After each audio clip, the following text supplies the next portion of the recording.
இந்திய செஸ் உலகின் இளம் நட்சத்திரமான grand master R. Praggnanandhaa 2026 Norway chess தொடரில் சாம்பியன் பட்டம் வென்ற முதல் இந்தியர் என்ற பெருமையை அவர் பெற்றுள்ளார். இறுதிப் போட்டியில் ஜெர்மனியின் வின்சென்ட் கெய்மரை வீழ்த்தி பட்டத்தை கைப்பற்றி உலகின் நம்பர் 1 வீரரான மேக்னஸ் கார்ல்சனை 2 முறை மற்றும் உலக சாம்பியன் டி.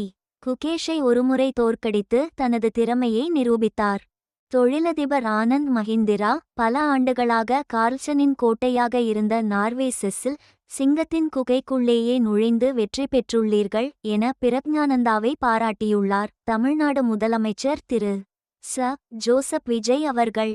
அவரது பதிவில் பிரக்ஞானந்தா இந்த தொடரில் சமூக வலைதளத்தின் மூலம் அறிவார்ந்த ஆட்டத்தை வெளிப்படுத்தி வரலாற்று வெற்றி பெற்றதையும் உலகின் முன்னணி வீரரான மாக்னஸ் கார்ல்சனை 2 முறை வீழ்த்தியதையும் தொடர்ந்து 4 போட்டிகளில் வெற்றி பெற்று சாதனை படைத்ததையும் தமிழ்நாட்டிற்கும் இந்தியாவிற்கும் பெருமை சேர்த்துள்ள பிரக்ஞானந்தா இனியும் பல புதிய சாதனைகளை படைத்து உலக அரங்கில் இந்தியாவின் புகழை உயர்த்த வேண்டும் எனவும் தனது வாழ்த்துக்களை தெரிவித்துள்ளார்.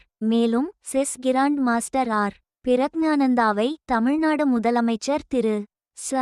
ஜோசப் விஜய் தலைமைச் செயலகத்திற்கு நேரில் அழைத்து பிரக்ஞானந்தாவின் சாதனைகளை பாராட்டிய முதலமைச்சர் அவருக்கு 50 லட்சம் ரூபாய் ஊக்கத்தொகை வழங்கி கௌரவித்தார். மேலும் செஸ் போர்டை எடுத்து வரச் சொல்லி என்னுடன் செஸ் விளையாடினார் முதலமைச்சர் விஜய் என்று பிரக்ஞானந்தா மகிழ்ச்சியுடன் தெரிவித்தார். இந்த நிகழ்வு செஸ் ரசிகர்களிடையே பெரும் வரவேற்பை பெற்றுள்ளது.